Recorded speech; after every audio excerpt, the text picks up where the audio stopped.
Welcome to today's Religion Media Centre briefing, which is on the public debate about the Church's work with asylum seekers.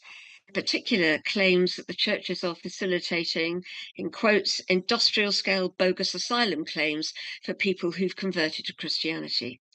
And it follows the story of the Afghan refugee, Abdullah Zaidi, who's obviously wanted in connection with a chemical attack in London. And he was granted asylum after converting to Christianity, which gave rise to this debate. So we're joined by quite a large panel of speakers, including Tim Loughton, the Conservative MP for East Worthing and Shoreham, and a member of the Home Affairs Select Committee, and the Bishop of Chelmsford, Guli Francis-Dehqani, who has said that the criticism that an asylum seeker may be fast-tracked through the asylum system is simply inaccurate. But we're also joined, first of all, by an actual person who was an asylum seeker, granted leave to remain, Guli Pasale. And now, Guli, you're an author and an advocate for refugees. I wonder, first of all, if you could briefly tell us something of your story and why you came to the UK. Good morning, everyone. Thank you, Ruth. I left Afghanistan back in 2006 due to the conflict and war that was imposed upon us. Sadly, lost members of my family. I was sent away at a very young age by my family to Europe. It took me 12 months. I went through a lot of imprisonments and deportation between different countries before making it to the UK to join my brother here, supposedly. It was a long and complicated journey, and I have written about it in this book called The Lightless Sky. So I encourage people to read if they haven't already read it. So, yeah, I'm now a refugee rights campaigner and advocate. Great, thank you. Can you tell me a little bit more about when you came to this country? How old were you? And what contact did you have with either churches or mosques as you were getting to know the country and settling in? So before I arrived to the UK, I spent about a month in Calais, which was a terrible and miserable place.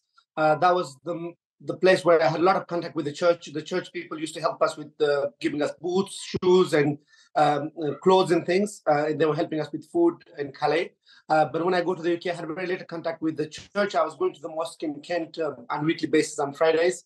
Not much support whatsoever, but I'm aware since then there's been a lot of work being done, valuable work being done by churches and community groups supporting the refugees and asylum seekers. From your contact with other asylum seekers and refugees now, your work now, how important is the role of churches with the asylum seekers that you know? Indeed, I think it's very, very important, especially in the climate of, the hostile environment and the lack of resources and support available to asylum seekers and how they've been scapegoated for a lot of problems. And these guys living in hotels with very little support, £8 a week they get. And so if the churches and the charity organization were not there, they will really struggle. I mean, people are struggling with their mental health. People are struggling in every front. So the people that I speak to, the travels that I do, churches and mosques, as well as synagogues and other organizations who befriend refugees, mentor them, host them in their homes. So churches play a big part in supporting charities who host refugees in their homes. So I think the work the churches does is invaluable and it's important, and they continue. And we should not be scapegoating charities and organizations who support refugees and asylum seekers. Right, thank you very much. So I'd like to turn to Tim Loughton now.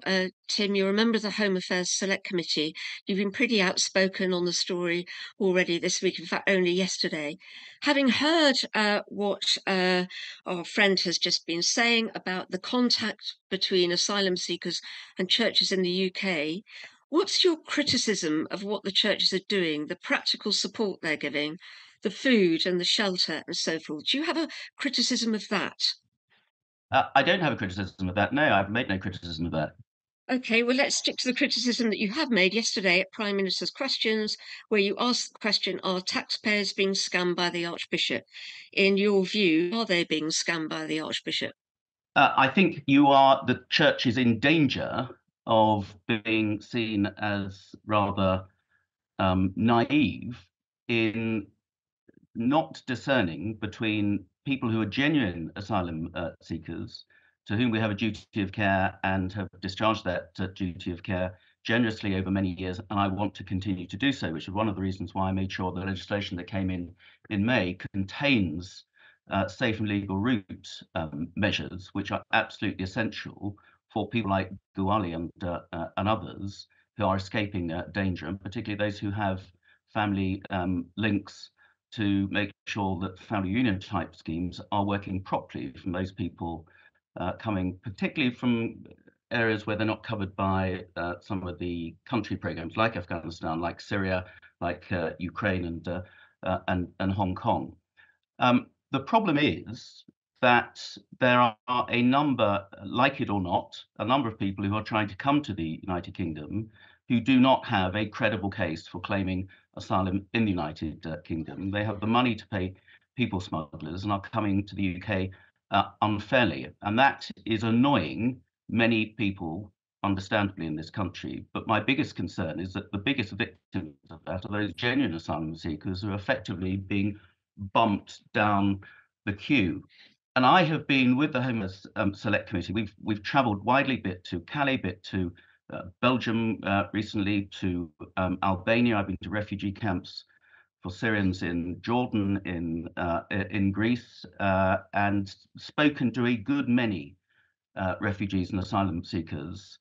The majority of whom are genuine. It's a question of who can best help with them, and that help isn't always bringing them to the United Kingdom, particularly if they don't have any links here. But there are within that a not insubstantial number of people, I'm afraid, who are coming here without a proper claim for asylum to allow them to stay in the United Kingdom. And there is a small number of people who are using conversion to Christianity as a means for bumping up their grounds for claiming asylum on the basis that it will be dangerous for them to be returned to their home country. There are others who are genuine converters, but there are others who are not. And it is not plausible that we've had a surge in the number of people using conversion to Christianity as part of the asylum claims, that it's 1 in 7 of the current members of the BB Stockholm, which the Home Affairs Select Committee visited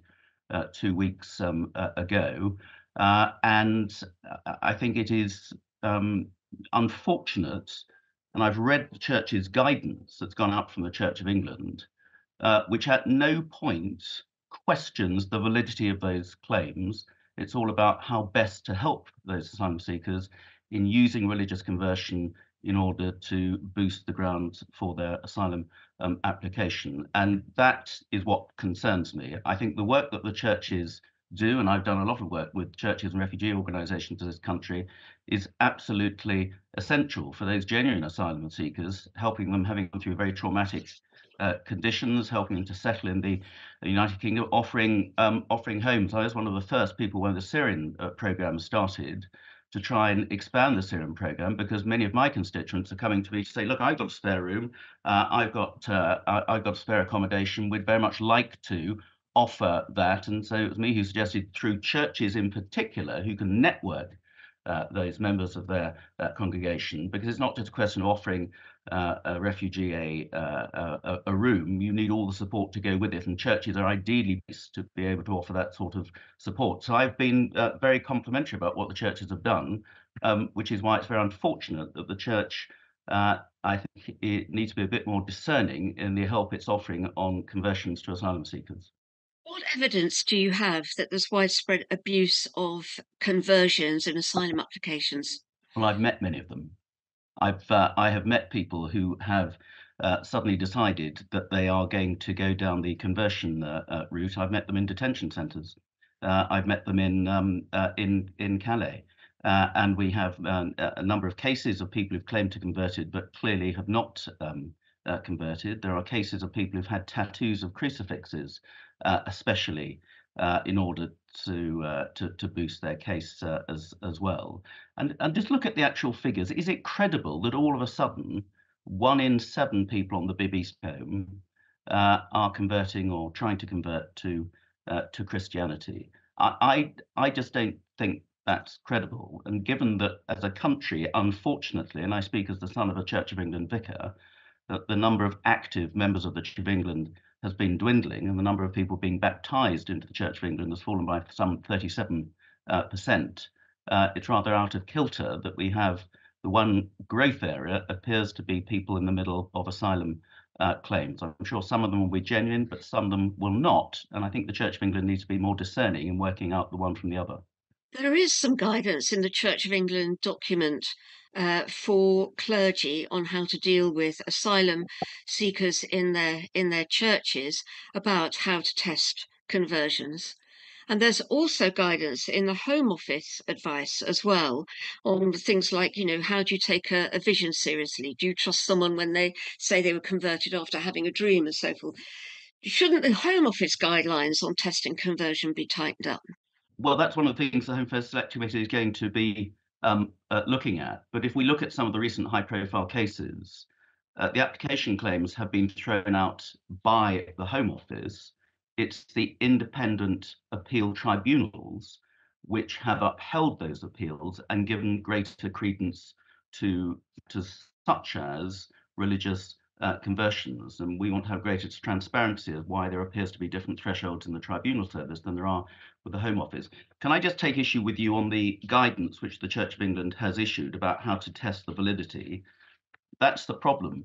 Nowhere does it talk about testing the validity. There is a phrase about clergy being wise as serpents and innocent as doves. There's lots of references to right-wing media and Brexit and others, but it's all about how to facilitate somebody who is using conversion in order to boost their application for asylum. Nowhere in that guidance does it say how clergy might want to ask some more pertinent questions to judge the validity of whether this is a genuine conversion or not? And that's why, again, I use the phrase that the Church of England needs to be more discerning, because I'm afraid there are some people who are not as quite straightforward as you might like to make out, and those people are acting unfairly for those who generally need our help and support to have the Okay. United Kingdom a safe haven.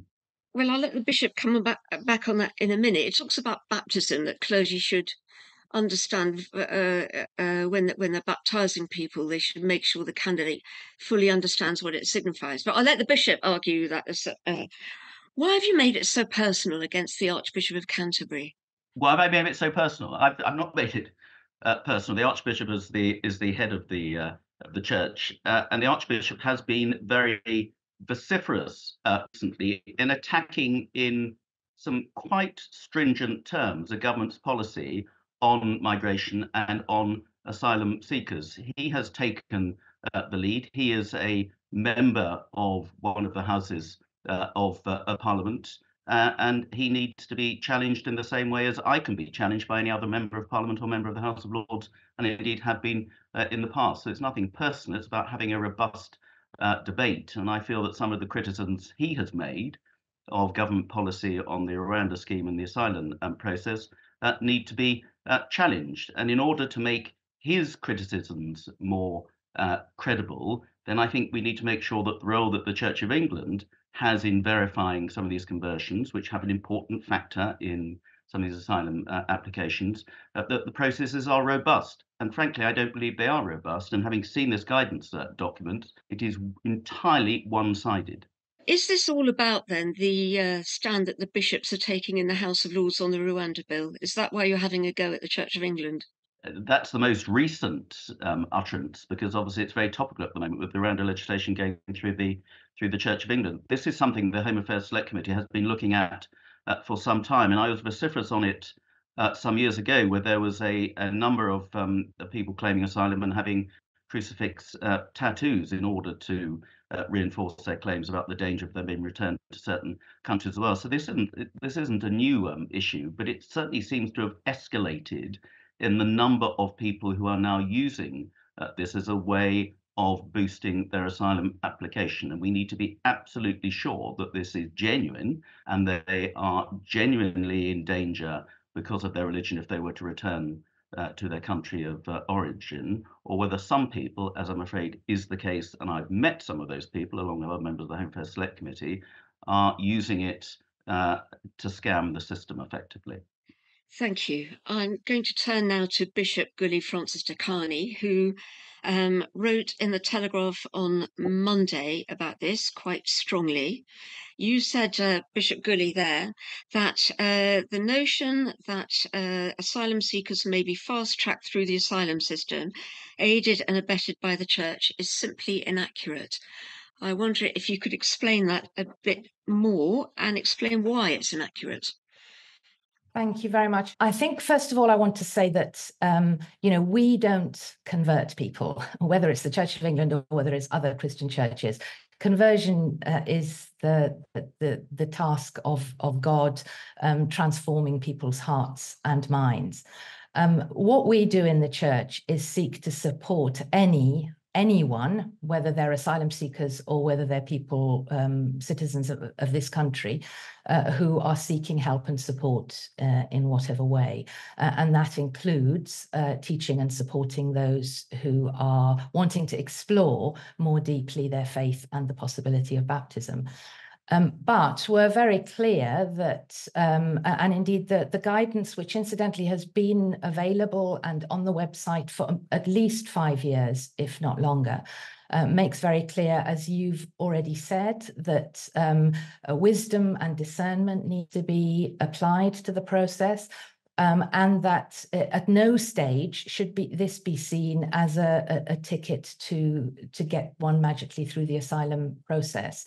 There is no cast iron set of criteria to use to be 100% sure of what's going on in people's hearts and minds.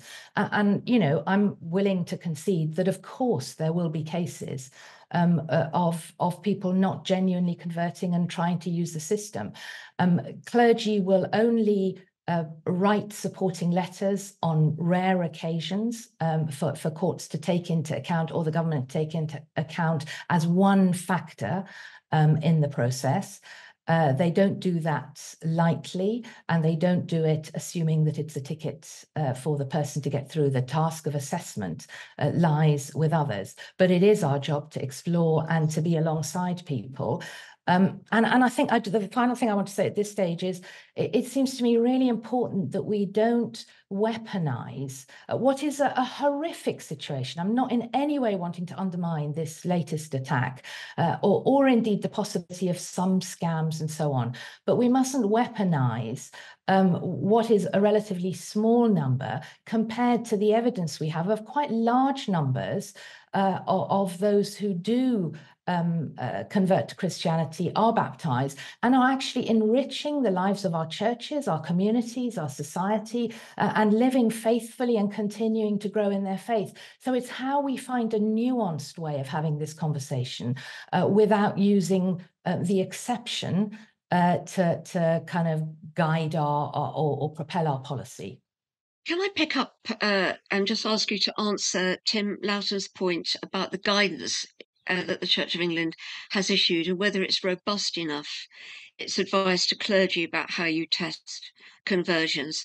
What more could clergy do, and what more could the guidance say, which would answer the criticism from Tim Loughton? I haven't got the guidance in front of me, actually. I don't see why there would be any reason why we couldn't look at that guidance again to see if it needs updating and refreshing, if it can be enhanced in any way. I think there would be openness to that. We are quite clear, as you've said, that we tell clergy that they should be wise as serpents and innocent as doves. That's a biblical quote. We also say that they must be confident that those seeking baptism fully understand what it signifies.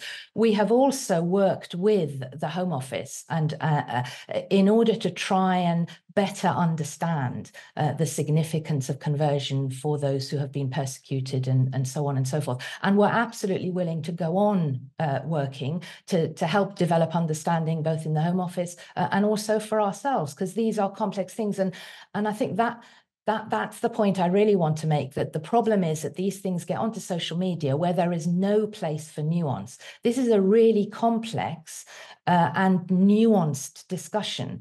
And I value that. I don't think it's a binary one. And I think if we try to present it as a binary one, we fail to understand it fully. Tim Loughton, do you want to come back to the Bishop on anything she said? The guidance is very difficult to find, because I've had various people challenge me, in fact, various Church of England vicars who've been very vociferous and slightly robust in their response after my comments yesterday, sending me all sorts of guidance which they've found from the Church of England on the internet very easily, none of which is the supporting asylum seekers guidance, which I couldn't find on the internet and which I was sent for a different source. And I would very much welcome it being looked at because circumstances have changed. If you say, Bishop, it's been available for the last 5 years, circumstances have changed quite radically over that time. And as I say, my fear is that this is all about facilitating people's asylum applications, and you've said quite rightly, it's about making sure they understand what baptism is all about. But nowhere in here does this talk about whether clergy and others should exercise judgment to make sure that they are convinced that somebody is genuine in their journey to conversion, and what that means as a lifelong devotion. And I entirely take the bishop's points about those former asylum seekers who then have asylum status granted and then grow in their faith and contribute to the community and to the church. I enormously welcome that. I have people like that in my own constituency. I know the great value they bring. That's why I've worked with various refugee charities to make sure we get as good a deal as possible for those people that we do need to take care of here. We need to help assimilate them into society and give them every support after often very traumatic circumstances. I have absolutely no problem about that, which is why I'm a bit surprised when you accuse me of criticising the church's work. I haven't. My biggest bugbear, and the biggest bugbear of my constituents, and what I'm afraid whips up frenzy in the media, which is unhelpful, is the minority of people who are not genuine asylum seekers.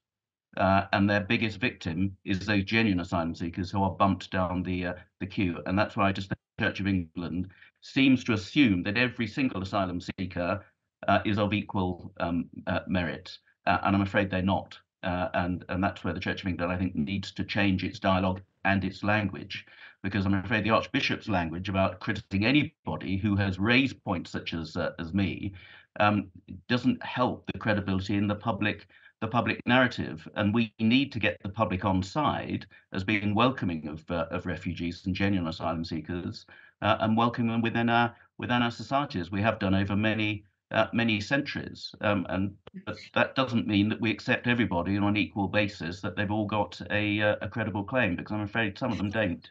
Thank you. Just a quick response from you, Bishop, and then we'll widen the discussion to others on the call. Thank you very much. I mean, first of all, just to agree with Mr. Loughton, I don't think everybody has an equal and credible claim, and it's exactly the job of government and the courts, where necessary, to make those assessments and those judgments. I don't think any of the Lords Spiritual in the House of Lords, including the Archbishop, have ever said we simply have open doors and say everybody has equal merit.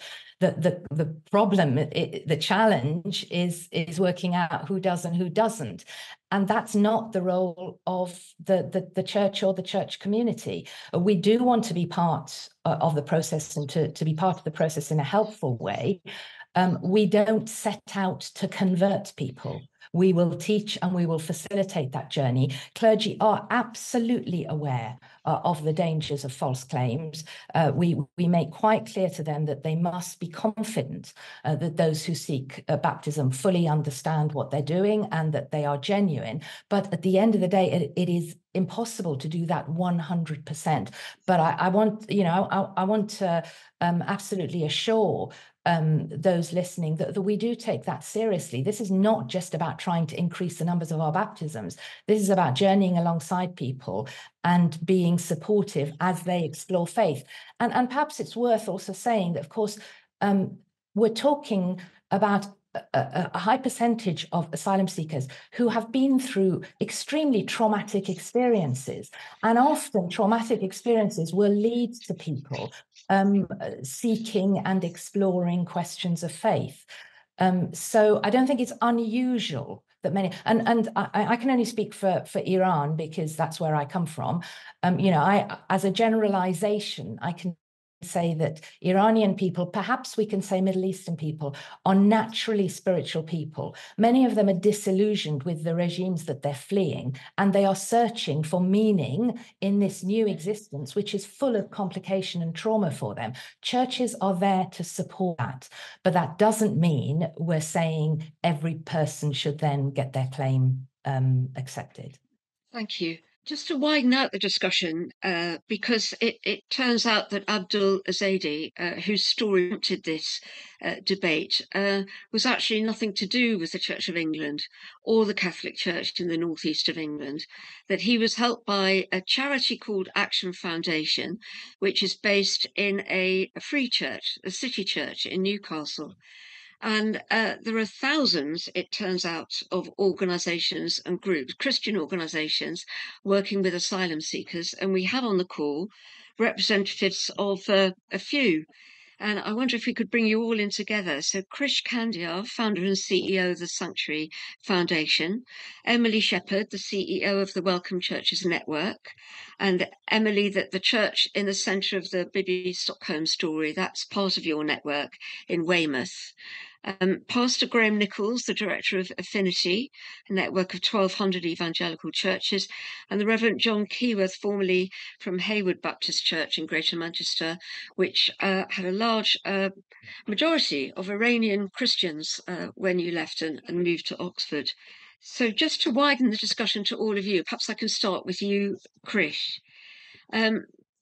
How are you all organised in all your free churches and free organisations? Do you have anything like the guidance document that the Church of England has that would create some rules or guidance for the volunteers and clerics in your organisation?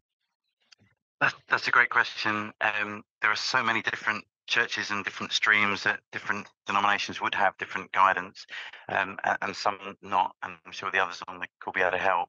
I just want to make a couple of comments from what we've heard already today, and I've really appreciated Tim's tone today. It feels very different to his tone yesterday, which he accused the Church of England having secret guidance about how it supports asylum seekers, when actually that guidance is really easy to see. They questioned where the accountability came. Like, who is the Church of England accountable to?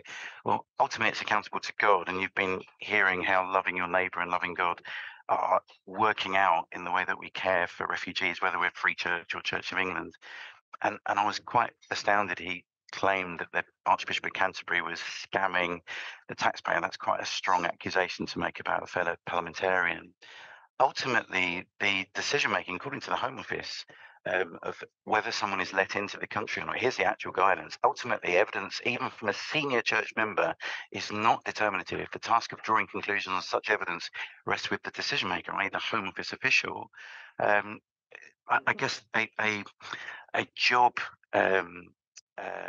reference that someone might give, it is always given in good faith, but you're not responsible ultimately for what that person then goes and does. I was at an event just 2 weeks ago where 4 Hong Kongers who have arrived in the UK as part of the BNO visa route were baptised on the same day.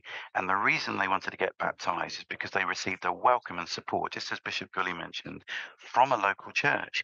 And we're seeing this in lots of different groups and all sorts of different backgrounds. It's the church, it's often at the front line of offering support to vulnerable people. And people are amazed by that. And they want to know the love that God has given to these people. They want to know what that means. Jesus himself was offering welcome to the thief on the cross dying next to him. I don't know what kind of interrogation we could have given about the validity of that conversion story. So I think the church is doing its job. The question is whether the Home Office are adequately doing their job to assess whether people have a genuine asylum claim. Okay, it's a point well made, but what about the guidance? Is there any guidance from your organisation, the Sanctuary Foundation, for churches and other voluntary groups within your organisation? I don't have any guidance around religious conversion. Our work has primarily been with people that had a right to be here through the Ukraine resettlement program and the Afghan resettlement program. So we haven't been providing guidance for asylum conversions. Thank you, Krisha. Can I go to Emily Shepherd next, the CEO of the Welcome Churches Network? So, Emily, just tell us a little bit about your network. I believe you have 2,000 churches involved. What kind of advice and help do you offer? And do you have people walking alongside in the conversion story as well? Thanks, Ruth. So I think it's between 13 and 1,400 churches that are currently in our network. In terms of guidance to churches who are seeing people who want to be baptised, we do have some, but we are not a denomination. We're a cross-denominational network, and so we have to walk that line quite carefully. You know, baptism is something that theologians have debated for centuries.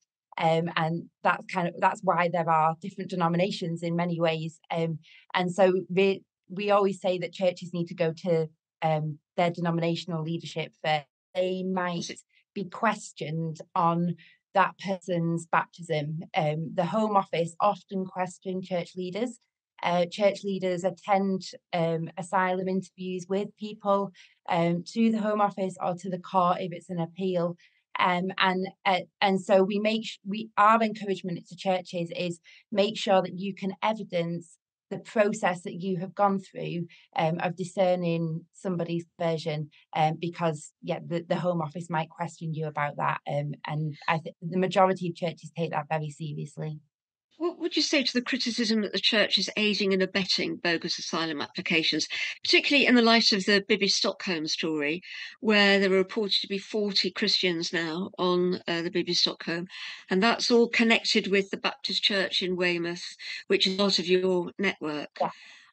So what do you say to the criticism that churches are aiding and abetting bogus asylum applications?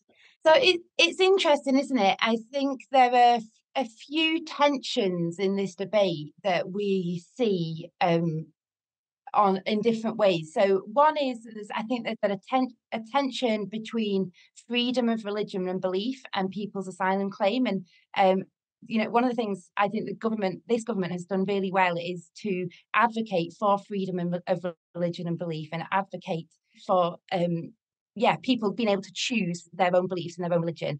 And many of the people who are coming to the UK seeking asylum have a freedom in the UK that they may not have had in their home country to explore religion and to explore a religion other than the one that they've been brought up in.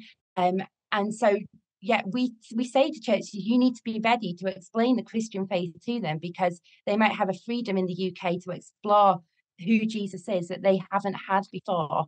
That's one interesting tension. I think the other is in this debate is for many of us in the UK, we are seeing the church decline. People are choosing to reject Christianity, and the country is becoming more secular.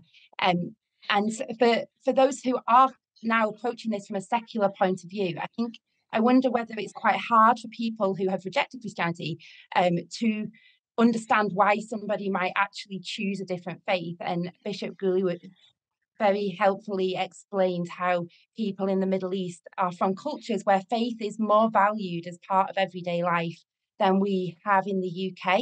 And so when you're from a culture where faith is valued, you might not want to have the faith that you've had growing up, but you might want to explore a different faith. And I don't always think that people in the UK understand that fully. Thank you. Pastor Graham Nichols, you're the director of Affinity, a network of 1,200 evangelical churches and ministries in the UK. I'd like to ask you a question about your motivation as a group in working with asylum seekers. Is it just about physical support, helping the vulnerable and the marginalised, or is it about trying to win souls for Jesus, to make conversions? What is your motivation? Yeah, that's a great question. I would actually take issue with the bishop with respect, where she said, perhaps it was in slightly different context, but said we don't set out to convert people. We do set out to convert people. My life's work is about persuading people that Jesus Christ is the Son of God and died and rose and lives forever. That's what I do, and then I want to live that out in showing love and care to people. So I do want to convert people, but I trust myself and all the church leaders I represent are not naive in assuming that everyone who says they're a Christian or says they want to be a Christian is genuine. And so there's that discernment. And I would say, broadly speaking, the churches I represent, and quite a few of whom are involved with asylum seekers, have a pretty rigorous process, not anything to do with asylum, but just to do with making sure if you're going to baptize someone that they're really a Christian, that they both understand the faith, can articulate the faith, and are living out the faith. So our motivation is to see people following Christ, becoming disciples of Christ and growing as that. But we do have to be responsible in the way we do that. Can I make a quick point, which I know has been said on the chat, but it really needs underlining, that I think for the Baptist Church in Weymouth that keeps getting quoted, I believe, and I can only take it on good faith from the church, most of those men were Christians already. It wasn't about them suddenly converting on the barge. So I think that needs researching and clarifying, but I don't think it's as straightforward as suddenly 40 of them, which does seem disproportionate, suddenly became Christians.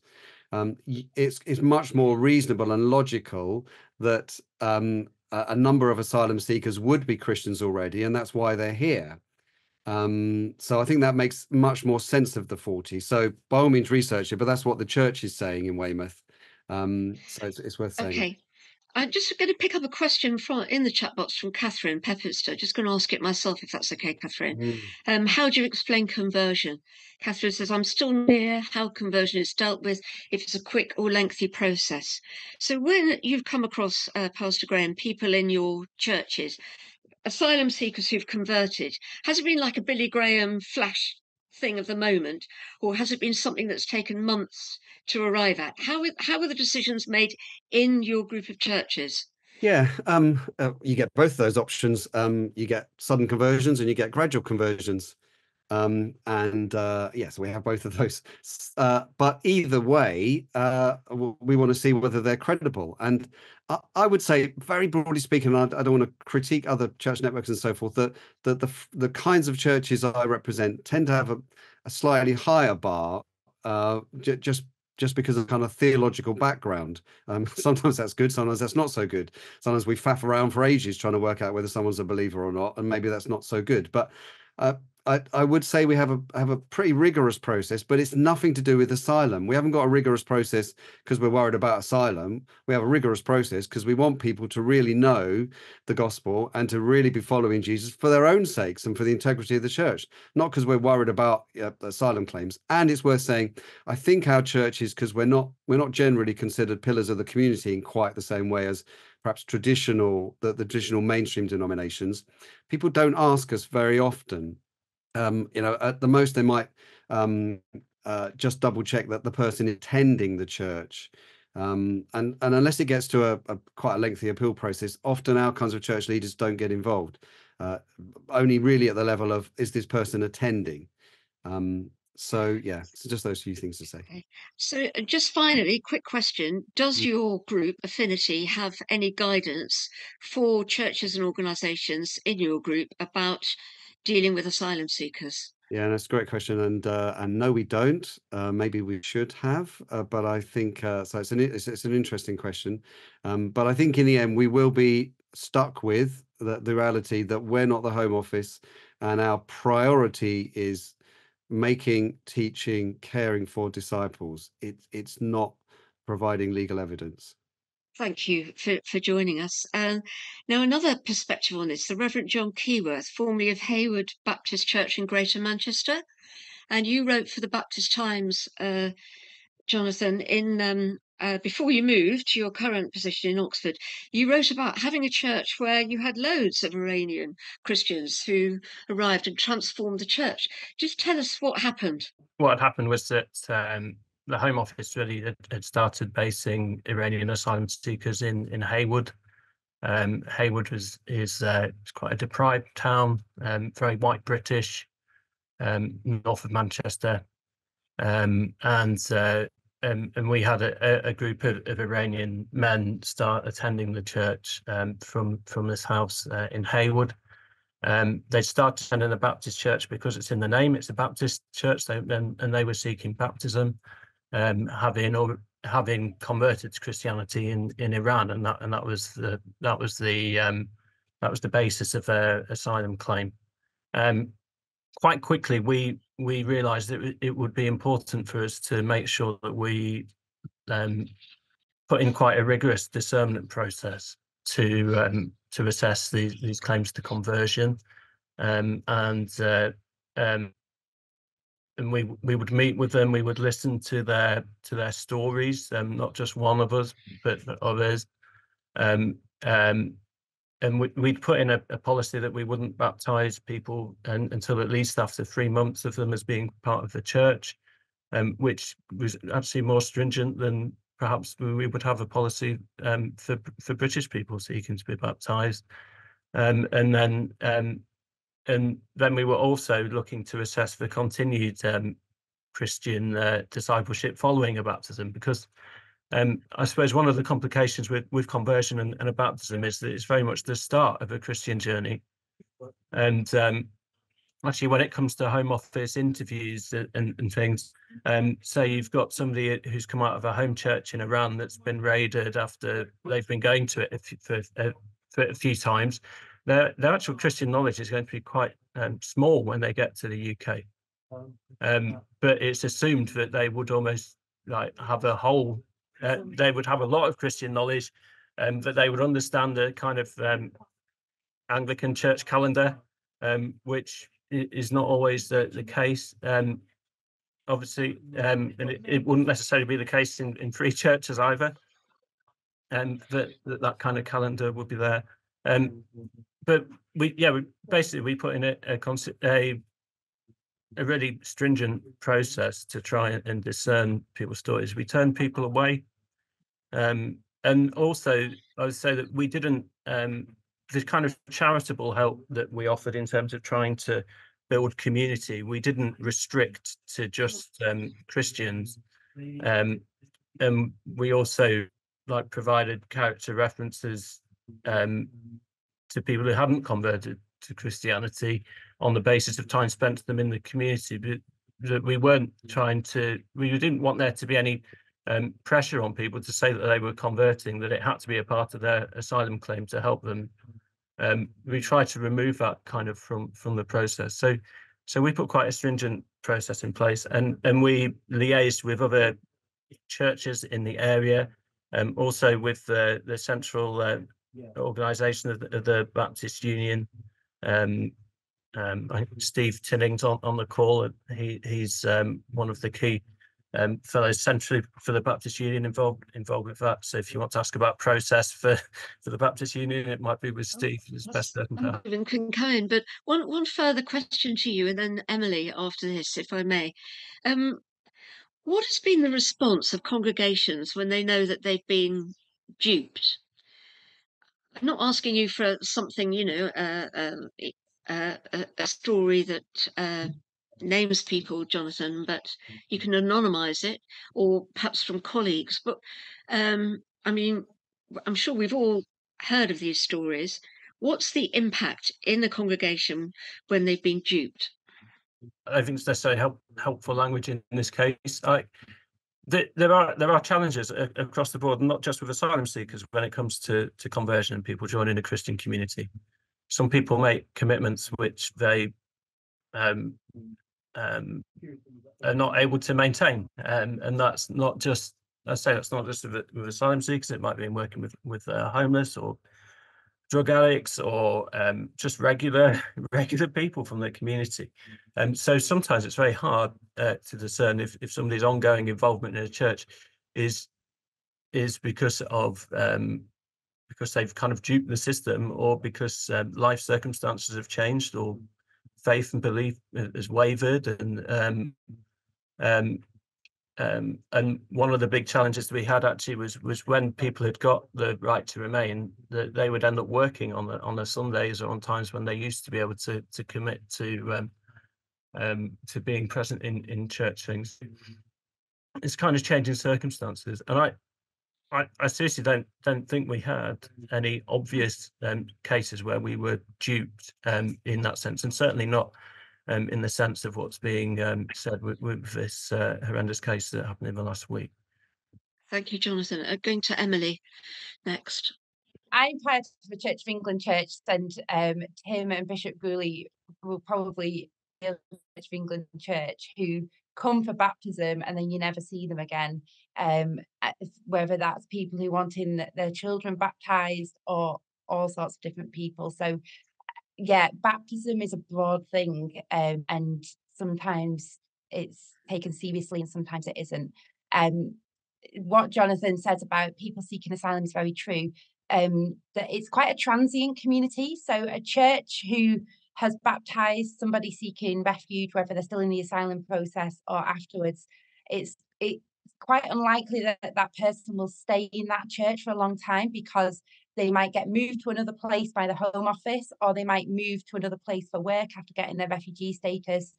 So yes, you don't see people in church for the rest of their lives as people move around the country. So it's quite a hard one to know in that sense, I'm afraid. Thank you. Bishop, I wonder if you'd like to come back on some of the points raised, particularly that last one about the impact on congregations, if they feel misled. Thank you very much indeed, Ruth. I'm not sure I can add too much to what Jonathan and Emily between them have said. I wanted to reinforce the point about the fact that people are often moved on. We have a network that connects our clergy up and down the country by email, who minister particularly to Iranians and Afghans. And often that'll light up when somebody will say, so-and-so's just about to be moved from our church. They're being moved to wherever it is. Is there a good church that they can join there so that we can set them off knowing where they're going to go, as it were? So I have no personal experience of a congregation that has felt duped by a person. I think Jonathan described very well the kind of vicissitudes of a life of faith, which take all kinds of people through difficult patches and so on. I think I would, if I may, just want to respond to Pastor Graham's point, because I don't want a headline anywhere saying Bishop doesn't agree with conversions or something like that. So just to clarify, I think this is a matter of emphasis. I think we say the same thing, but we describe it slightly differently. I don't set out to convert. I believe conversion is the task that God does. But I want us to be alongside, supporting, teaching, enabling people to come to a point of transformation. And when they do, absolutely, I rejoice in it, because I believe that we live our life to its fullest when we do so under God and having discovered faith for ourselves. So I just wanted to kind of put that record straight, as it were, and say that I think we say the same thing. And just to emphasize again the importance of this conversation. I, as a rule, with very few exceptions, don't put anything on social media. I don't tweet about these kinds of issues because it is impossible to do it in a rounded, nuanced way. I have had a huge amount of abuse over the last couple of days by people who I suspect haven't read my entire article, but have either seen the headline or have seen a quote out of it, and on the back of that have got in touch with quite offensive, abusive messages. That is the reality of the world we live in, but it doesn't help a conversation like this. It doesn't help a depth of understanding. Thank you. Can I ask you, Tim, to come back at the end, respond to what you've heard? I've got a particular question for you, which is on the guidance issue. Knowing that there are thousands of organisations, Christian organisations, dealing with asylum seekers, do you think that the Home Office needs to look at that, the guidance that are issued by individual churches to work with asylum seekers? Is that a gap? I do. And can I just add that I've rather enjoyed. I don't have enough theological discussions in my life, and this has been rather interesting and I think rather constructive. And the Church of England does have guidance, which is good. I just think that guidance needs looking at again. But certainly all the other contributions we've had from the free churches, this does appear to be a gap. And I think because this is a very live issue and it's unlikely to be going away anytime soon, it is something that the other churches probably do need to look at, and that needs to be done in association with the Home Office, and the Home Office needs to be encouraging that. And as I say, because this has become quite an important issue, the Home Office Select Committee will be looking at this very shortly, and we'll be summoning various church representatives, and I hope including the Archbishop of Canterbury as well for their input, so we can make some constructive suggestions as to what may improve the system. Can I just, I mean, I am a member of the Church of England, was brought up in the Church of England, and a big supporter of the Church of England. I'm not trying to undermine the Church of England. I'm very concerned that the Church of England has made itself vulnerable by its approach to this issue. I am very pro-baptism. I've done my bit. All my children were baptized. I got it at mates' rates because my father was able to baptize all my children. It was a great privilege. I want more people to be baptized in the Church of England. I want more people to go to Church of England services on a regular basis and be parts of that community.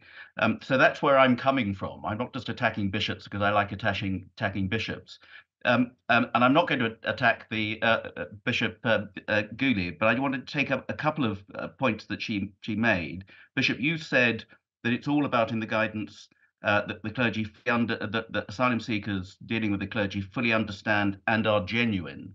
Nowhere in the guidance does it stress that the clergy need to make sure they are convinced that those applicants for conversion are genuine. The only reference to genuine is that they need to make sure they can make a genuine case to the tribunals. I think that is a deficit in this guidance, where I think it would be good to look at it. And the other point that was made by Krish, who I thought made some very good points there about how recently they've baptized some people from Hong Kong, who has been a great experience. I'm sure it has. They were not facing being returned to Hong Kong. People who are welcome here legitimately under the BNO passport scheme. We've had many other examples of people who've made a great contribution to the Christian faith and been baptized into the faith here, who were not facing asylum deportation prospects. That is what we are talking about. I mean, the more people who come here legitimately and then welcome, become active members of the church, hallelujah, I'm all in favor of that, but that's not the cohort of people we are talking about. And everybody, again, I think there's some misunderstanding about the way the asylum seeker situation works and apportioning blame to the Home Office. And I'm one of the biggest critics of the Home Office, as is the rest of my committee, because of their shortcomings. But it's not the Home Office that have made these decisions based on conversions. And the whole of the Church of England guidance, indeed the largest part of it, is about attending court appearances.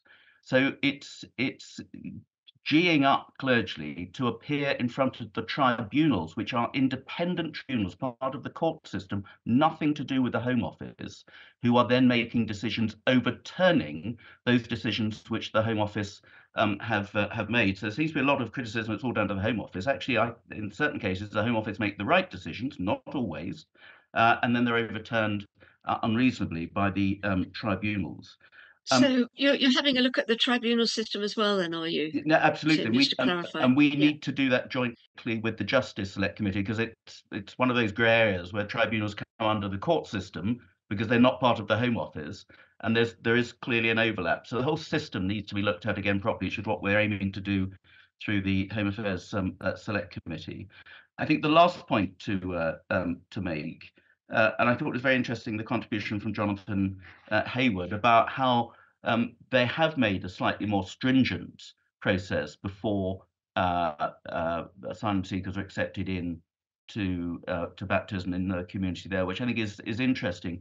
I often get criticism from constituents trying to get their children into church schools, particularly Catholic church schools, where there are some quite stringent hurdles that have to be crossed before you will be considered for entry to those schools. So it happens elsewhere in the faith community, and there doesn't seem to be consistency of standards of scrutiny within the churches, but particularly the Church of England, which is where I obviously focused my criticism. But Right. I'm grateful for the discussion, because I think it's been a constructive one, and it's obviously revealed some deficiencies and some gaps that I think it's in all of our interests that are addressed. Thank you very much for joining us. Thank you all to our speakers for joining today. Do join us again for the next edition.